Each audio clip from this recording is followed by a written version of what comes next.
muerte del ciudadano Salvador Antonio Arias Ruiz, de 51 años, el que fue encontrado el pasado 2 de diciembre en un predio de Sabana Grande en el distrito 7 de Managua, fue ocasionado por su propio hijo. Lester Noel Arias García, de 26 años, es acusado por el Ministerio Público por asesinar de 33 puñaladas a su progenitor con el fin de adueñarse de una caponera. Según la Fiscalía, a finales de noviembre, Lester planificó el crimen. Elda Vázquez Jarquín, de 40 años, acordando el 1 de diciembre para ejecutar el crimen. La acusación detalla que Elda ingresó con la víctima a un bar El Chontaleño, donde tomaron licor y acordaron sostener relaciones sexuales, por lo cual llamaron a Lester, quien llegó a traerlos en una mototaxi. El desalmado hijo, a eso de las 10 de la noche del mismo 1 de diciembre, los trasladó a un predio baldío ubicado en el barrio La Curva, en el distrito 7 de Managua. Estando en el punto, ambos ingresaron a un lugar montoso a sostener relaciones, momento que llegó su hijo y le dio un golpe en la nuca con un trozo de madera. Una vez en el suelo, le dio 33 puñaladas en distintas partes del cuerpo, provocando su muerte. El Ministerio Público imputó el delito de parricidio en contra de Lester y a Elda Vázquez como cómplice en el grado de consumación del crimen. La juez Nalia Úbeda del Juzgado Quinto de Audiencia de Managua admitió todos los medios de prueba y remitió a ambos a juicio. Xochitl Mendoza, Acción 10. Gracias, Xochitl Mendoza, por ese reporte que da pie a nuestro tema del día de hoy en asesoría jurídica acerca del parricidio. Para ello vamos a conversar con el abogado Fernando Cajina. Bienvenido, Fernando, gracias por estar aquí en Acción 10 en la mañana. Hablemos un poco acerca de cómo se determina el parricidio, quiénes son los que cometen. Sí, buenos días y muchas gracias por la invitación.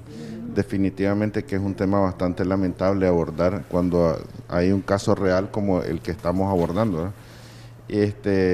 Para el tipo penal de parricidio, ya lo establece el Código Penal en el artículo 139 y establece con claridad y dice textualmente: quien a sabiendas del vínculo que lo une prive de la vida a su ascendiente, descendiente, hermano, cónyuge o conviviente en unión de hecho estable, será sancionado con una pena de 15 a 20 años de prisión. Eso establece a la lectura del Código Penal.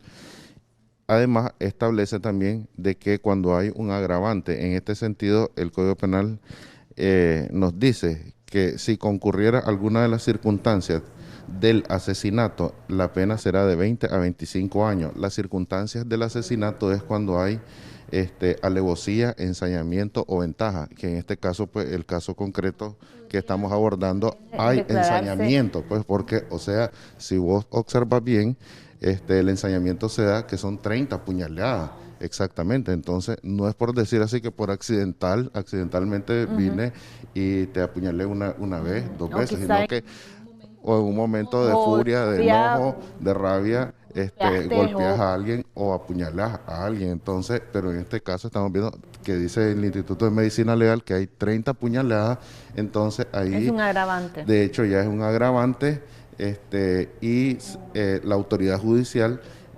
podría imponer la pena que va de 25 a 30 años de prisión. Ahora, ¿este tipo de delito de parricidio tiene alguna tratos que sea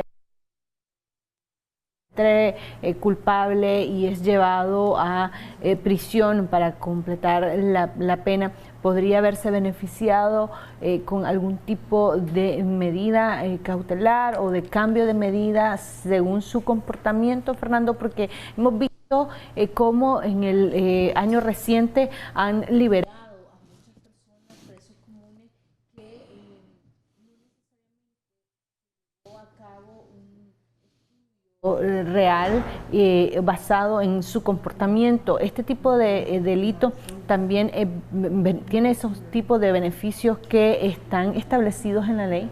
Bueno, definitivamente que para este tipo de delitos no existe beneficio alguno cuando estás durante el proceso judicial. O sea, de que apenas el juez está conociendo de la causa. Imposible o sería materialmente imposible de que la autoridad judicial competente decretara alguna medida cautelar cautelar alterna menos gravosa a la prisión preventiva, en el sentido de que el mismo Código Penal es tajante para estos tipos penales y no hay beneficio alguno. La única medida cautelar que se puede tomar para el aseguramiento es la prisión preventiva hasta que concluya el juicio, ya sea de que se encuentre con un fallo de culpabilidad o no culpabilidad. Digo, con un fallo de culpabilidad o no culpabilidad en el entendido de que la Constitución política establece de que nadie es culpable hasta que se le demuestre lo contrario. Y en ese sentido no hay ninguna medida alterna a la prisión preventiva para este tipo de delitos.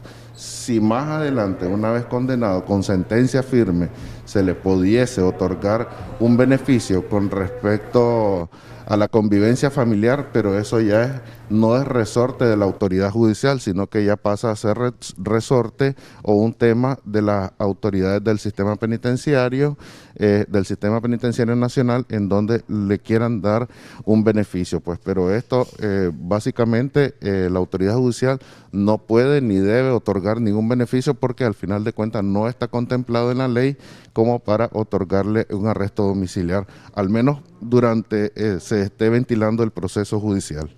Fernando, vamos a abrir nuestras líneas telefónicas para las personas que deseen hacer unas consultas o dar su opinión. Nuestras líneas telefónicas en pantalla, 2222-7808, 2222-7808, para compartir con nosotros su opinión al respecto. ¿Qué tan común es que en nuestro país se cometa el delito de parricidio?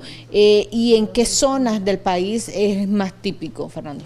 Sí, básicamente para este delito de parricidio, llamémosle parricidio, homicidio, asesinato, todo estos tipos penales son no comunes, sin embargo, pues están contenidos en la legislación penal, pero en donde más se puntean este tipo de casos es en las zonas rurales. En las zonas rurales de nuestro país, en el norte, en la costa caribe, en cuestiones así.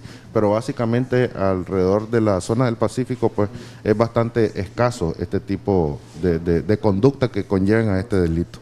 Ahora, esto mayormente son motivados por el tema de las propiedades. Me gustaría que respondieras posterior a escuchar la siguiente llamada telefónica de uno de nuestros televidentes. Recuerde bajarle el volumen, por favor, a su televisor para que la comunicación sea mucho más fluida. Muy buenos días, su pregunta o comentario al respecto. Sí, muy buenos días, ¿verdad? Me llegar a Canal 10, a la inmensa teleaudiencia nacional nicaragüense y extranjera, ¿verdad? Porque lo vemos también, ¿verdad?, a través de las redes sociales, Canal 10. Una consulta al doctor, ¿verdad?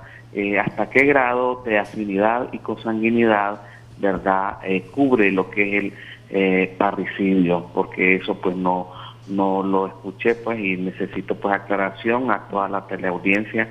Muy buenos días, viva Canal 10. Muchísimas gracias por su consulta, Fernando. Bueno, el artículo 139 del Código Penal es claro en el sentido que dice que quien a sabiendas del vínculo que lo une prive la vida a su ascendiente. Ascendiente es cuando habla de los hijos, descendiente cuando habla de los padres, hermanos o colaterales, cónyuges o convivientes en unión de hecho estable. O sea, el Código Penal te establece, aquí lo podríamos hablar que es desde el primer grado de consanguinidad, porque habla padre, madre, hermano y cónyuge. Sí. En este caso, el tema de los cónyuges, hay una, cuando es el esposo quien mata a la mujer, ¿se califica o se tipifica como feminicidio? ¿Sí, en este caso? de hecho hay una reforma. Bueno, aquí te estoy dando lectura a la legislación penal común, ¿verdad? Ya. Pero cuando se trata del cónyuge, la esposa o el esposo, pues ahí está la reforma a la ley 461, que es la ley 779, la famosa ley 779, que ahí ya habla del feminicidio. Ya no es parricidio en ese sentido, sino que es feminicidio, pues, pero con la excepcionalidad de los casos cuando se trata del esposo o la esposa. Sí. o cónyuge o cónyuge conviviente, pues. Ahora, según tu experiencia, las motivaciones por las cuales se cometen los parricidios están íntimamente relacionados con la propiedad, como veíamos el caso de que nos presentaba Xóchitl Mendoza a inicios del segmento. Sí, bueno, básicamente no hay, por decir así, una estadística ni en el Poder Judicial ni en ningún organismo que lleve una cuestión de que diga de que, por decir así, de que estos hechos o este tipo penal de parricidio esté vinculado solamente a conflictos de propiedad.